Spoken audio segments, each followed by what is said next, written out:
이번 시간에 맥킨지&컴퍼니의 보고서를 살펴보겠습니다. 제목은 FDA 자문위원회 결과입니다. 맥킨지&컴퍼니는 다들 아시다시피 컨설팅 회사입니다. 1926년에 설립됐으니 거의 100년 된 회사입니다. 맥킨지&컴퍼니는 외부 분석을 수행했습니다.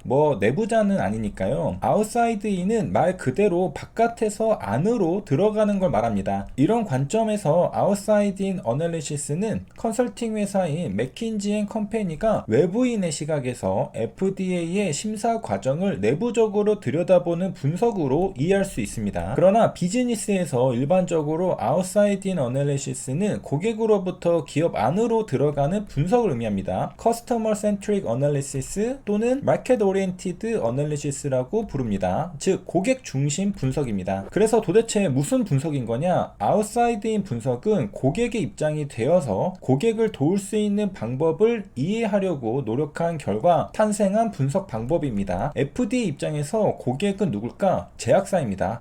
맥킨지&컴퍼니가 수행한 아웃사이드인 분석은 제약사의 입장에서 FDA 승인을 분석한 것입니다. 이해가 가시죠? 저도 이해가 갔습니다. 제약사의 입장에서 분석하니까 그렇다면 제약사가 가장 궁금한 건 뭘까? 그것은 FDA가 승인 내줄까? 아웃사이드인 분석을 수행한 맥킨지&컴퍼니는 아마도 이것을 답할 것이라 예상할 수 있습니다. 수집한 데이터는 2001년부터 2010년까지입니다. 대략 10년짜리죠. 뭔가 엄청나게 방대한 분석을 수행했을 것 같지만 실제로 그렇고 잘 요약해가지고 총 6페이지로 그것도 표지와 끝장을 빼면 실제 분석 자료가 담긴 페이지는 4페이지가 끝입니다. 맥킨지&컴퍼니는 콤팩트하고 깔끔하게 자료를 요약해서 담았다는 걸 알 수 있습니다. 이런 게 경쟁력이겠죠. 맥킨지&컴퍼니는 제약사들이 임상시험할 때 이 보고서의 정보를 어떻게 이용할 수 있는지도 고려해서 보고서를 작성했습니다. 아무렇게나 R&D 하지 말고 데이터에 기반해서 FDA 승인 확률 따져보고 임상시험에 진입하라는 것이죠. 맥킨지&컴퍼니가 보니까 2001년부터 2010년까지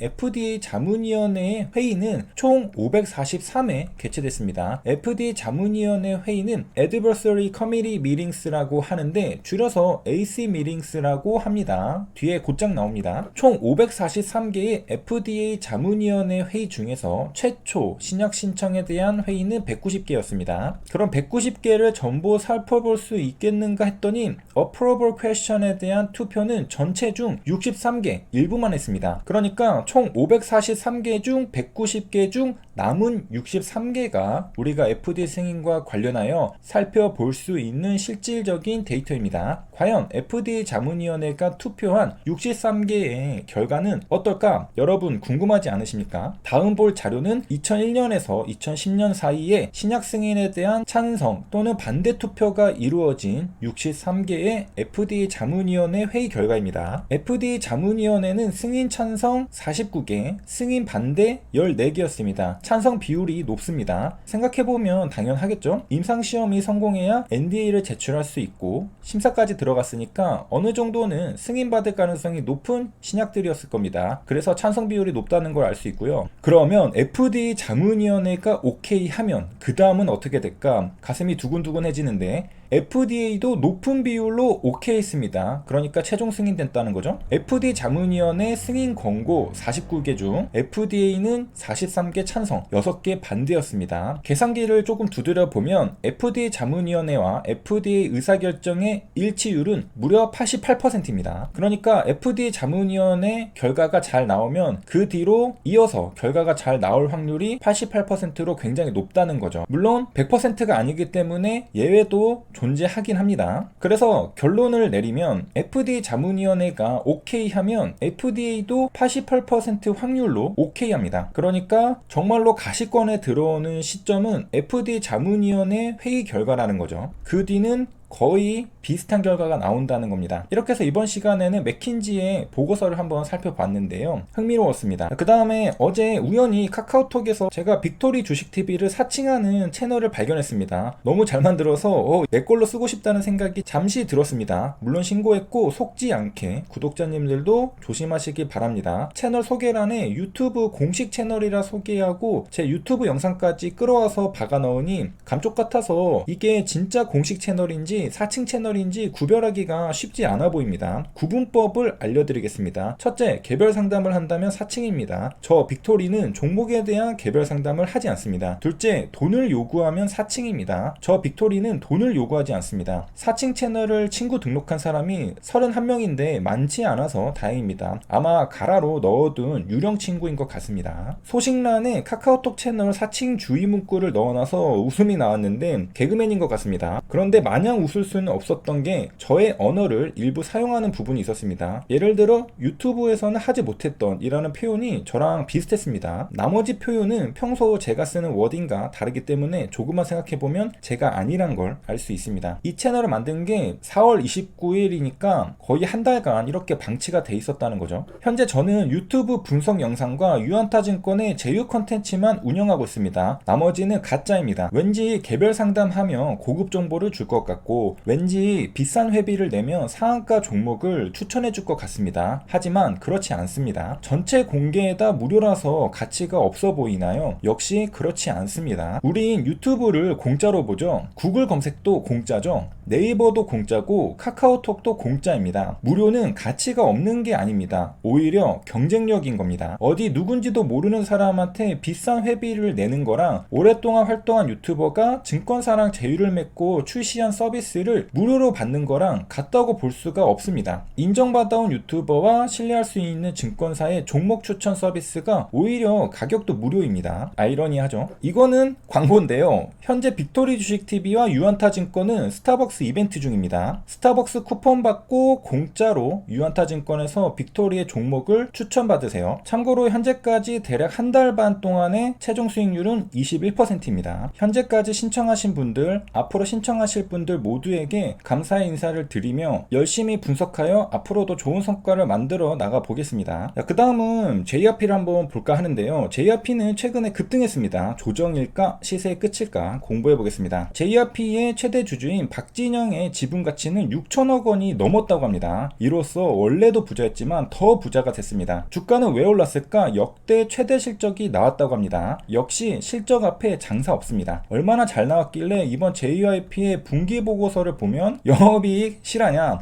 3개월 만에 12개월치를 벌어들였습니다. 올해 1월 1일부터 3월 31일까지 벌어들인 영업이익은 420억 원인데 2021년에 벌어들인 영업이익은 440억 원입니다. 1분기 실적이 과거 1년치 실적과 맞먹는 겁니다. 추세가 그대로 유지된다고 가정하면 400억 원 곱하기 4 하면 1600억 원이 나오니까 실적이 미쳐버리게 됩니다. 그럼 자연스럽게 다음 질문으로 이어지게 됩니다. 2분기는? 이번 1분기처럼 실적이 나와준다면야 가슴이 웅장해질 수 있죠. 일단 신한투자증권은 다음 분기에 또 호실적이 이어질 것이란 전망을 내놓았습니다. JRP는 뭘로 돈을 벌었나? 음반과 굿즈로 벌었다고 합니다. 현재 YG와 JRP 모두 최대 실적을 내고 있습니다. 이것은 섹터 자체가 긍정적인 상황을 암시합니다. 어떤 상황인가? 소속 아티스트들이 해외에서 큰 인기를 거두며 음반 판매량과 콘서트 굿즈 판매량이 증가했다고 합니다. 콘서트 굿즈는 뭘까? 사진은 트와이스의 콘서트 굿즈라고 하는데 이런 걸 콘서트 굿즈라고 합니다. 카탈로그를 예쁘게 만들어서 사고 싶게 생겼습니다. 카탈로그는 선전을 목적으로 그림과 설명을 덧붙여 작은 책 모양으로 꾸민 상품의 안내서를 말합니다. 콘서트를 할 때 콘서트 굿즈를 끼워 파는 전략인데 이런 걸 기획 상품이라고 합니다. 흔히 MD라고 하죠. 이번 콘서트에서는 뭘 팔까? 기획해서 상품을 내놓는 겁니다. 일단 상품이 불티나게 팔려야 하기 때문에 상품 기획자는 고객의 니즈를 분석하고 파악해서 반드시 팔릴 만한 유형의 제품을 내놓아야 합니다. 상품 기획자는 그런 제품을 직접 기획하기도 하고 어딘가에서 가져오기도 합니다. 가져올 땐 소싱했다고 하죠.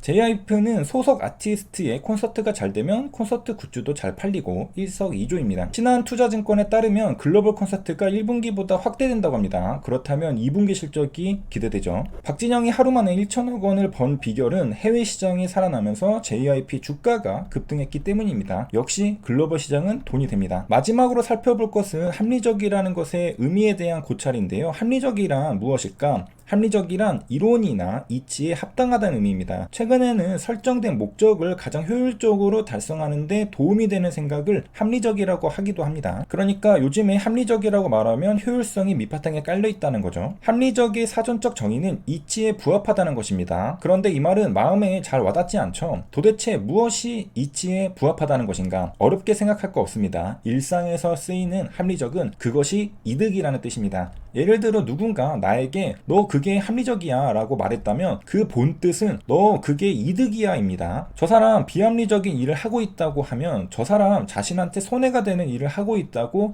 해석할 수 있습니다. 정리하면 결국 합리적이라는 건 이득이 손해보다 크다는 뜻입니다. 그렇다면 누구는 왜 손해보는 일을 하는가? 즉 왜 비합리적인가? 그건 계산을 잘못해서 그렇습니다. 이런 상황을 워렌 버핏은 명료하게 한 문장으로 표현했습니다. 위험은 자신이 무엇을 하고 있는지 알지 못하는 데서 온다. 나의 행동이 이득인지 손해인지 모르고 행동하면 그 자체로 리스크를 키우는 일입니다. 나에게 이득이 되는 행동만 반복해도 성공할까 말까 한데 오히려 나에게 손해가 되는 행동을 하면 실패 가능성이 높아집니다. 자폭하는 사람은 자폭하고 싶어서 자폭하는 게 아닙니다. 자기가 뭘 하는지 모르고 스스로 자폭하는 겁니다. 한국에도 워렌 버핏의 조언과 비슷한 격언이 있습니다. 바로 누워서 침 뱉기입니다. 얼굴을 하늘로 향하게 하여 그 상태에서 침을 뱉으면 결국 자기 얼굴에 떨어집니다. 남을 해치려다 결국은 본인이 해를 입게 되는 것에서 유래한 사자성어입니다. 이득될 게 없는데 하는 행동이고 도리어 손해가 되는 행동을 누워서 침 뱉기라고 합니다. 합리적인 인간이 되려면 착각하고 있는 생각을 바로 잡아야 합니다. 계산기를 다시 두드려야 합니다. 특히 저의 대표적인 착각은 단기적인 이득을 우선하는 것입니다. 계산을 잘 못하는 것 중 하나인데요. 세계적인 부자들이 정말 공통적으로 말하는 원칙이 하나 있습니다. 신기할 정도로 똑같은데 그것은 바로 장기적인 이득을 선택해라는 조언입니다. 레리 페이지는 단기적인 이익을 포기하더라도 세상을 위해 좋은 일을 하는 회사는 장기적으로 잘 될 거라고 말했습니다. 제프 베이조스는 커스터머 옵세션으로 유명한데 이런 말을 했습니다. 장기적으로 고객의 이익이 곧 주주의 이익이다. 단기적으로 고객의 돈을 뽑아먹을 생각하지 말고 고객을 위한 서비스를 지속적으로 제공하다 보면 장기적으로 회사의 가치는 커지고 주주들도 이익을 본다는 의미죠. 지나고 보니 결국 제프 베이조스의 가설이 맞았습니다. 제프 베이조스의 초창기 인터뷰를 보면 마치 처음부터 답을 알고 있던 사람처럼 보입니다. 제프 베이조스는 사업 초기부터 현재까지 인터뷰마다 매번 똑같은 이야기만 반복했습니다. 저는 제프 베이조스의 인터뷰 내용이 몇 년이 지나도 똑같은 레파토리인 걸 보고 왜 같은 말밖에 안 하지? 인터뷰용 멘트만 기계처럼 외웠나 하면서 속으로 놀란 적이 있습니다. 저는 다양한 생각을 좋아하지만 성공은 하나의 중심적인 생각을 끝까지 고수하는 데 있다는 걸 제프 베이조스를 통해 배웠습니다. 제프 베이조스는 사업 철학의 처음과 끝이 일치하고 정말 놀랍게도 초기에 본인이 말한 그대로 성공했습니다. 워렌 버핏과 찰리 먼거가 괜히 제프 베이조스는 다른 세상의 사람이라고 평가했던 것은 우연이 아닙니다. 워렌 버핏과 찰리 먼거가 다른 CEO들은 이런 게 뛰어나다 저런 게 뛰어나다 평가하지만 제프 베이조스는 아예 논외로 치는 느낌을 받았습니다. 압도적으로 비범하다는 거죠. 지금 와서 생각해보면 제프 베이조스는 처음부터 그냥 완성형 인간이었습니다. 그러고 보니 제프 베이조스가 아마존을 세운 게 제 나이쯤이네요. 자, 아무튼 원래 눈앞의 이득은 계산하기 쉬운데 장기적인 이득은 계산하기 어렵습니다. 그런데 세계적인 부자들은 계산을 끝냈습니다. 그것도 몇십 년을 앞서 계산을 끝냈습니다. 이런 점이 비범하죠. 시야를 가까이 두지 말고 시야를 멀리 둬야 하겠습니다. 왜냐? 나는 계산을 못해도 세계적인 부자들은 계산을 했고 그렇게 말했고 실제로 성공했다는 사실을 믿기 때문입니다. 일단은 이게 이해는 안 돼도 그들의 행적을 케이스 스터디 해보면 이것이 합리적입니다. 다시 말하면 이것이 이득입니다. 그리고 한 가지 주의할 점은 눈앞의 욕심이 눈을 가리면 장기적인 이득을 못 보게 됩니다. 나의 적은 다른 사람이 아니라 바로 내 안에 있는 감정입니다. 정확한 계산을 방해하는 욕심, 공포, 조급함 등의 방해물이 많습니다. 그러니 시선을 남들에게 맞추는 게 아니라 내 안으로 돌려서 도대체 무엇이 나의 판단을 방해하는지 잘 관찰하고 제거해야 하겠습니다. 보통 일이 잘못되는 건 남이 나를 공격해서가 아니라 내 자신이 잘못 생각해서 스스로 자초한 게 많습니다. 이렇게 해서 이번 시간에도 긴 영상 시청해주셔서 감사합니다. 현재 유안타증권과 빅토리 주식TV는 스타벅스 이벤트를 하고 있습니다. 유안타증권 MTS에서 뱅킹 업무의 제휴 컨텐츠에 빅토리 주식TV를 신청하고 100만원 잔고를 6월 30일까지 유지하시면 스타벅스 쿠폰을 드립니다. 그리고 메인 서비스인 종목 추천을 무료로 받아보실 수 있으십니다. 여기까지 시청해주셔서 감사합니다.